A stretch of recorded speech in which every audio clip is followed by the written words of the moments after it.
হামজা চৌধুরী বাংলাদেশে আসবার পরে বাংলাদেশের ফুটবলীয় কালচারের কিছুটা হলেও পরিবর্তন কিন্তু হয়েছে। ইতিমধ্যে আপনারা দেখেছেন, একদিনেই নড়ে চড়ে বসেছে দর্শকরা, ভক্তরা একই সাথে।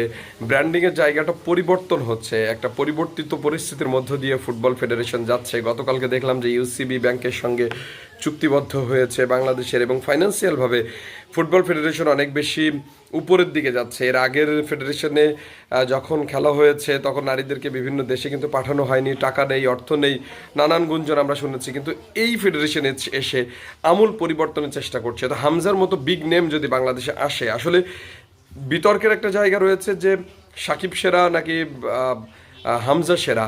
কিন্তু একটা জিনিস বলা যায়, যেই সেরা হন না কেন, ফুটবলের জন্য, ফুটবলের উন্নতিতে যিনি কাজ করবেন তিনি দিন শেষে সেরা হবেন। তো হামজা আসার পরে ফুটবল ফেডারেশন কাজ করছে যে আরও 7 জন হামজাকে দলে অন্তর্ভুক্ত করতে।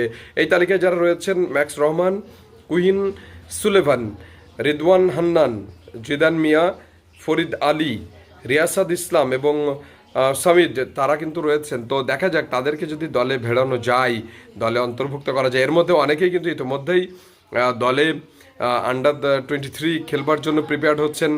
বাফুফের ক্লিয়ারেন্স পেলে তারা কিন্তু খেলবেন, এবং বাকিদেরকে আনবার চেষ্টা করা হচ্ছে। যেমন কুইন সুলেভানের কথা জানেন, কানাডার এই খেলোয়াড়, তিনি কিন্তু কানাডা জাতীয় দলে জায়গা না পেয়ে বাংলাদেশে খেলবেন বলে জানা যাচ্ছে। তো বাংলাদেশের ফুটবলের একটা আমূল পরিবর্তন হওয়ার দ্বারপ্রান্তে আমরা দাঁড়িয়ে রয়েছি। 25 তারিখ ভারতের বিরুদ্ধে এই ম্যাচটি সবার নজর থাকবে অবশ্যই। আপনি কি মনে করছেন, এই খেলোয়াড় আসলে কি বাংলাদেশের ফুটবলের পরিবর্তন হবে?